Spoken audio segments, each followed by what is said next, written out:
so in doing this and trying to help people, even like with whatever equipment, but trying to help people get better at golf, you kind of made and control the ball more. You made a series of drills that you found to be super powerful. How did you come up with those? And then these drills became kind of famous because Brendon Todd did these drills and then won 3 times on tour a couple of years Right. ago. Yeah, basically, what going back earlier in the conversation when we talked about, the I seek Yeah. thread, and then people were like, "Hey, John, will you teach us?" And I was like, "Okay, well, I've always been really big on the shaft flex thing because this is what they do, and I learned this for fact. Like I'll give you just a quick story. Playing on the Canadian Tour, a guy named Rick Todd, very good player, wins back-to-back tournaments Mm-hmm. on the Canadian Tour. So I had a 10,000 shutter frame camera that I would use to film my swing, and he was hitting balls right behind me. I had my camera on, and I'd step away and I'd Yeah. videotape Sure. his swing just to see what he was doing, right? And then I'd look at it, and then I saw him missing 3 cuts in a row or something after that. Like he just started playing terrible, and then I videotaped his swing again. And what was the difference? When he was winning, he was holding shaft flex, and when he wasn't, Yeah. he Well, wasn't. some people So, told me, some golf scientists told me, and this is a big debate with all these different forces, but they told me that once you get to where the club is lowest, so let's say the club is, your hands are the lowest at like your right thigh.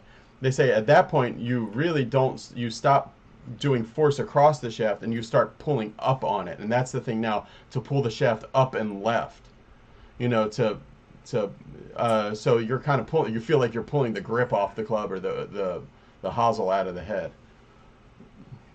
yeah, it might be a similar description of what Oh, I would okay, teach okay. to. Yeah, I mean, but also, I had a high speed camera of Iron Byron, the machine that would test the golf balls Yeah. at the USGA headquarters in Massachusetts, and you could see New that Jersey, with yeah. that machine, it's a machine. It's New Jersey. So yeah, so they're holding it, the machine is holding shaft flex. I mean, and that's how that thing is just boom, boom, boom, boom, just hitting these golf balls perfectly every time. Yeah. Machine's holding shaft flex.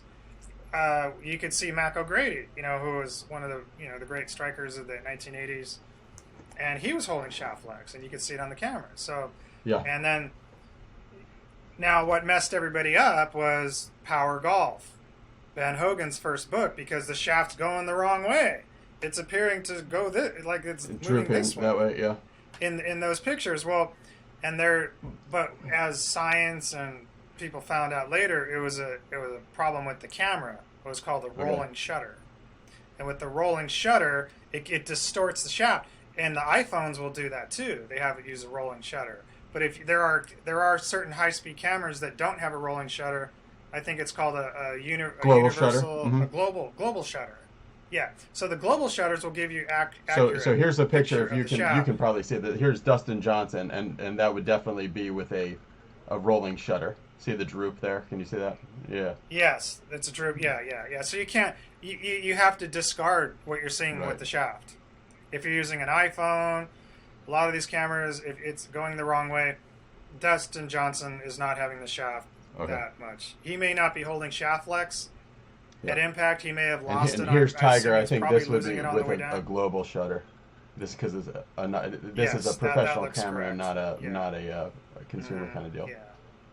This debate still goes on. Oh, I mean, yeah. I still have people calling me and asking me, "Hey, I just got Power Golf, and what do you're talking about holding shaft flex?" And it gets tiring having to Retread explain this this to thing, yeah. everybody forever, right? Yeah. So, or they'll see me. Someone will take a picture. Oh, John, you say about holding shaft, but you're not holding shaft flex, and Okay. Mhm.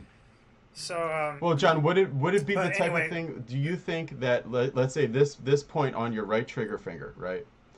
Do you if there is a little scale here, which I think they're trying to come up with because to help settle this thing.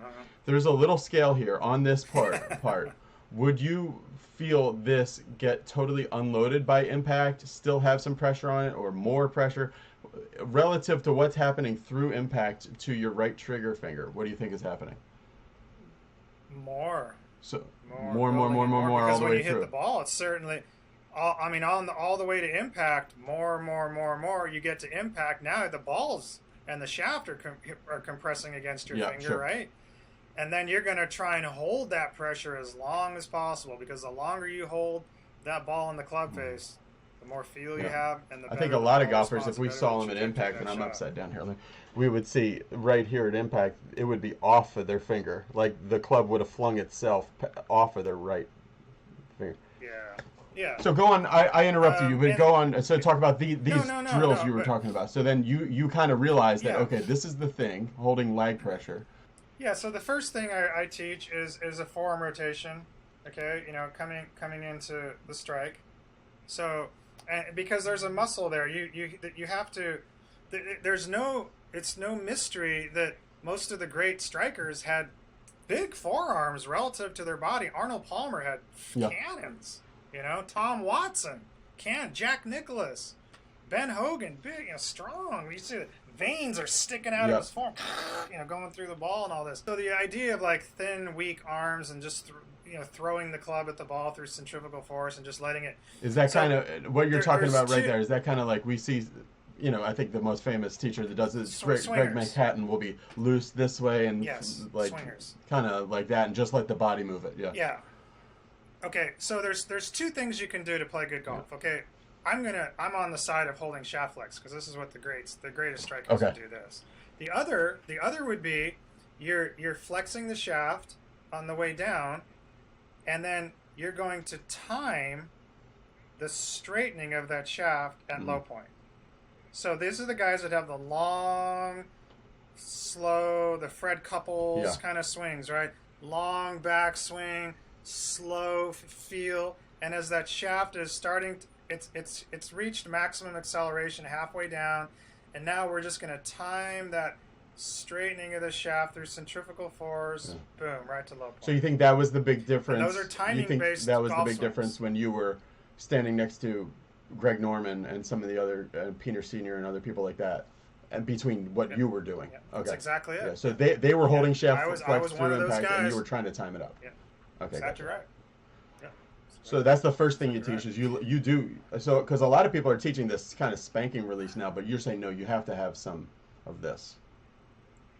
Oh, you want the club face as open as possible.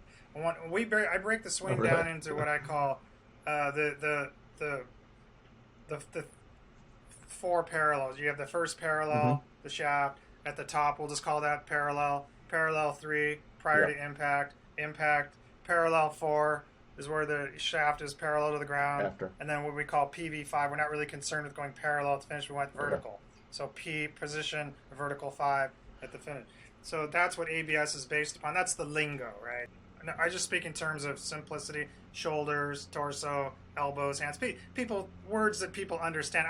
If I'm going to teach golf, I want to make sure that we're not going to have any misunderstanding. If I say I need you to move the thoracic lumbar thing, and people are like, what? I didn't go to college and learn the body parts. But let's just talk about an elbow or a finger or whatever, right? Your head, your neck. So let's just stick with this a little bit. I think a lot of people who are afraid of hitting it right, or almost everybody started with a slice at some point, and they have that scar tissue in their mentality, would think like, why would I want the face to be open late? Like that's scary. Like why would I want the face to be so open? Yeah, well, because you're increasing your range of motion, right? So by having the face open, we're increasing our range of motion, and then we have two things to close the club face. We have the rotation of the forearm, coming in. We also have the rotation of the body coming in to square the club face. So we actually get more circumference in our swing if we swing flatter, because the club's actually farther away from the ball than it is if we're upright. If I move my swing and I put my hands right above the golf ball, that's not nearly as far as if I put them behind my back. Okay, gotcha. So I'm increasing my range of motion with a flatter swing. See, these are all the little secrets, right? But these are the things that make the difference. So when you look at all the great strikers, they're wide open at P3, and then because they have fast hands, rotation, forearm, and their torso is accelerating faster than their arms and their hands. So in other words, whatever RPMs I can generate here, I have to be faster with the left shoulder. I use the left shoulder because if the left shoulder moves, the right shoulder moves, because it's like on a part, So you have this like a feeling that the cocaine, left but shoulder is opening while this is doing this. yeah, because we're closer to our center, we can turn. We want to go level with the shoulders because it's moving Yeah. farther, right? If from the golf ball, if I go like Oh, this, I'm not. My shoulder isn't moving as far It's from the just golf tilting. ball as it is Yeah. if it goes Yeah. level, right? So I get more power, but the beauty of it is I also get more accuracy. That's the thing, because now as I'm coming in, I don't know if I can let me position Probably, myself yeah. here for the camera, but if I'm wide open here coming Yeah. in, when I hit the golf ball, bam, then post impact, I want that club face looking at the target as long as possible. Okay, Yeah. so I'm coming in and it hits and while it's going to be moving around, I'm going to move it out Yeah. of the camera view, but I'm going to hit the ball. I'm going to hit the ball Sure. here, my water here, bam, and then it's going to move. It's going to keep looking at the target. I don't want the club face Yeah. going like Yeah. this. I don't want it hitting the ball. I don't want to have, this is timing, Sure. okay? Timing is happening here. What I'm doing is taking timing out of it. So I'm going to hit the ball like this. So when you come up and see me, I don't play golf really much anymore. I don't practice or hit balls, but I'll take you out of my deck and I'm going to hit a couple of 1-irons that are just going to go boom, boom, Yeah. boom, boom, okay? Because what I do have is very good technique, right? So the technique that I teach, I'm not going to teach something that I can't do. I'm in a 58-year-old body right now. Sure. You know what Yeah. I'm saying? And I can still hit a 1-iron just, So- I practice with a 1-iron because it's the Yeah. hardest If you club can to do hit. that, then you're set. Yeah. Then you can hit anything. So right? that move you're Right. talking about there, and this is what I think is going to be the main thing that we're going to talk about when I'm up there, is that I wouldn't be able to do that what you're doing because my right arm is going so straight so fast through impact, in a way. We're gonna speed up Okay, your I gotcha. rotation. We're gonna speed up your. We're gonna So the speed rotation up stops, we're and gonna then speed up your this left goes. shoulder Yeah. rotation. Okay, gotcha.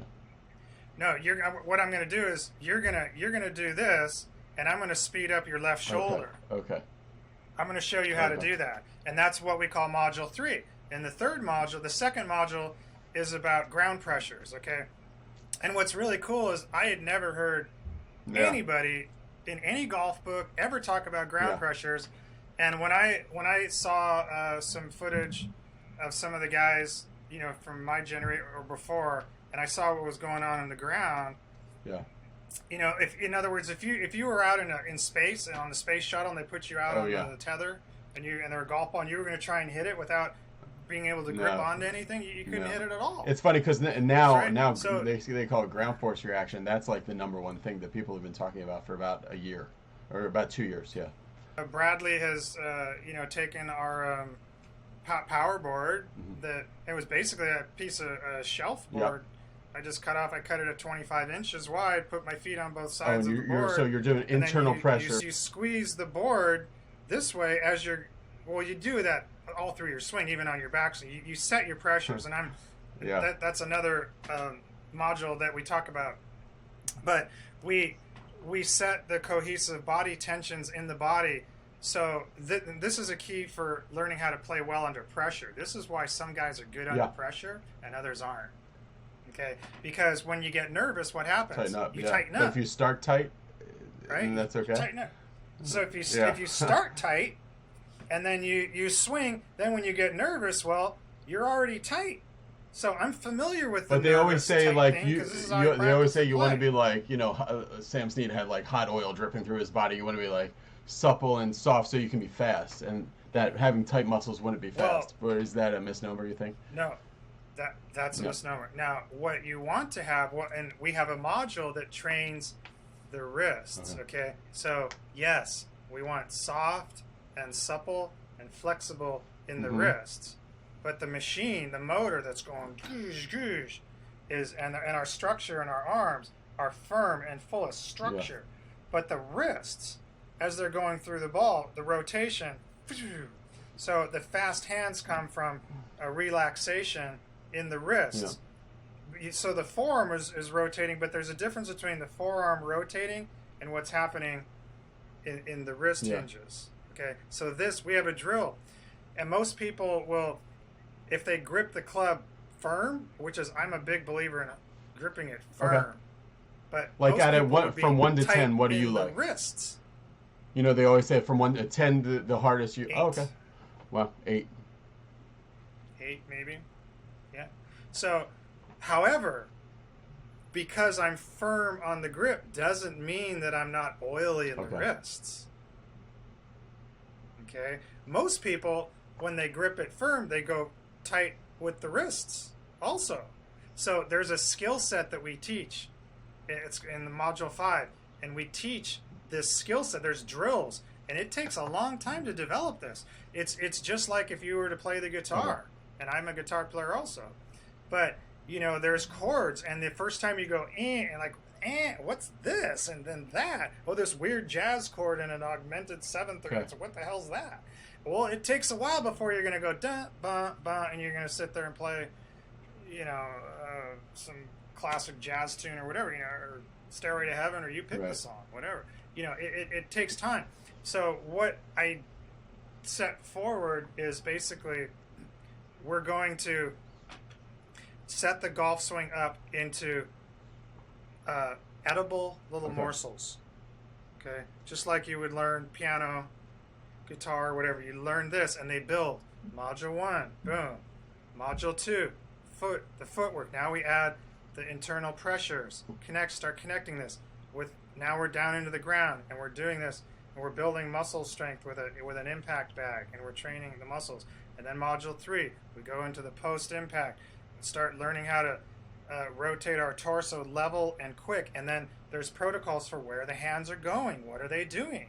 So there's a path. It's like a roller coaster. They come down, and there's a certain path that they go on. They don't just go over here or over there. They go a very specific way. So then we learn that.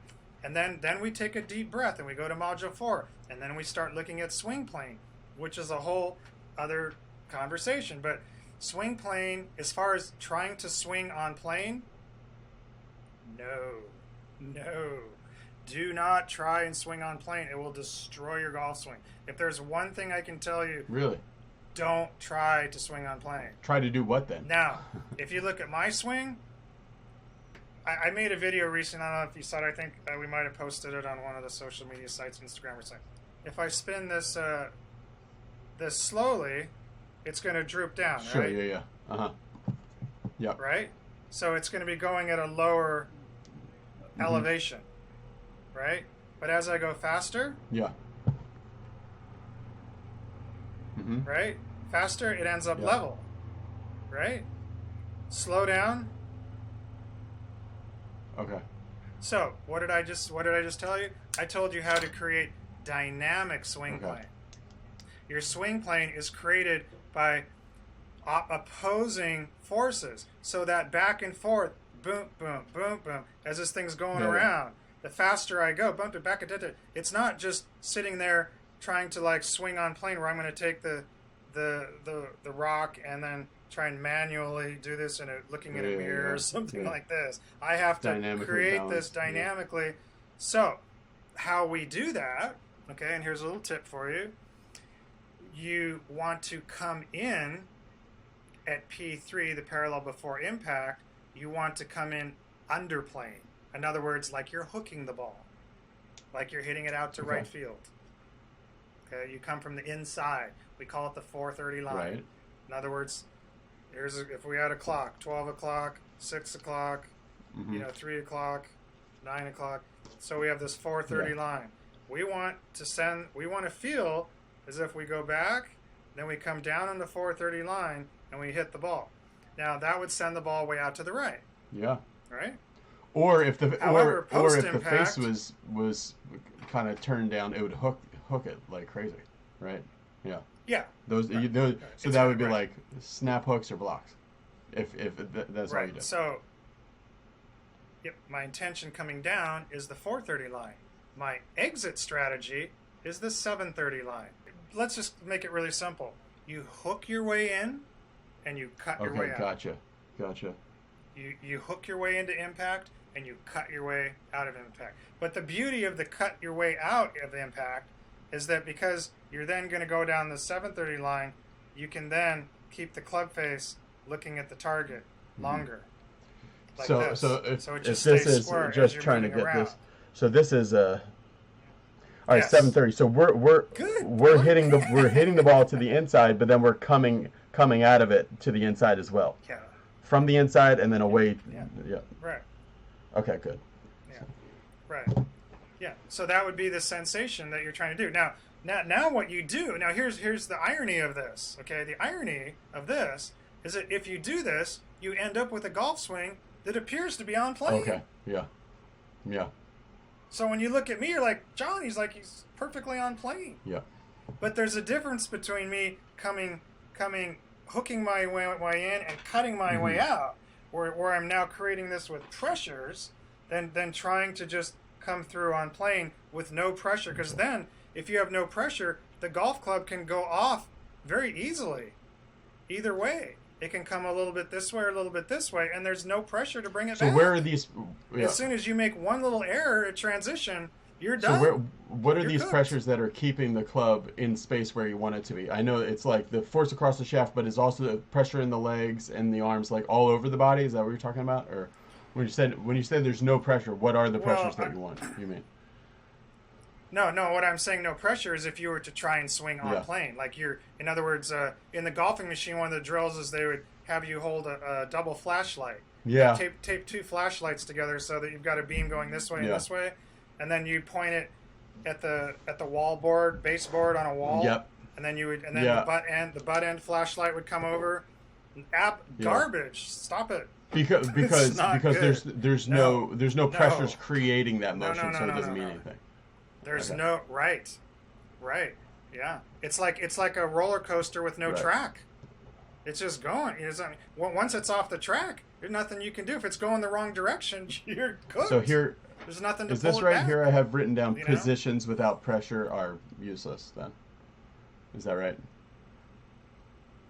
Useless. The golf swing has to be, every position that you see in a still frame has to be. You have to understand that there are two opposing forces creating that, at least two. Okay, any action reaction. You've got if you're going this way and you have the club here, then it's got to be if you're flat here, you're upright, whatever. There's this and then there's that. You're going here, you're going there. That you watch Ben Hogan, right? His head would move back a little bit, and then on his downswing, his head would go down and laterally like this. Right? And this is the greatest striker ever. Mo did the same thing. The head drops. It drops a lot, and it goes laterally, and it moves laterally because of what the lower body's doing. What the hips are doing, what the legs are doing. So the head is not the center of the golf swing. George Knudsen, if you don't know who he is, you need to know who he is. Yeah. Okay, one of the greatest strikers. Okay, George, in his great book that he wrote, a beautiful book, a lot of great things in there. The natural swing. This head is not the center of the swing, and the head goes where it goes. Okay. So just forget about keeping your head still and all that. So now you don't necessarily want your head to go up on the backswing, right? But it's okay for the head to move laterally because the club is moving to the right, so your head's got to go with it. Now you're going to change direction. Well, you got to get the body moving the other way to help assist the change in direction of the club, right? Which is ultimately where my teaching now is going. Beyond the modules. So I've going really to an earlier recentering, an earlier shift back left. Yeah, after I'll just quickly finish the module. Yeah. Okay, so module 4, we talk about swing plane dynamics, creating dynamic swing plane from a shallow entry to we call it a steep exit, but what that actually means is that as you exit low left and around, the shaft will actually become more upright. Okay, that's why you don't really want to see, if I'm hitting the ball towards the camera here, you don't want to see the shaft going this way post impact. Yeah. If I'm exiting if I'm exiting here, you don't want to see the hands doing this. You want to see them here. I'm laughing because you don't want to see that's them exactly doing what that. I do. You don't want to see a laid off shaft. And that's because and the cure for it is you have to increase the acceleration rate of your left shoulder, of your torso. Once you do that, that will fix the problem. And you'll hit the ball better, you'll make better contact, you'll hit it straighter.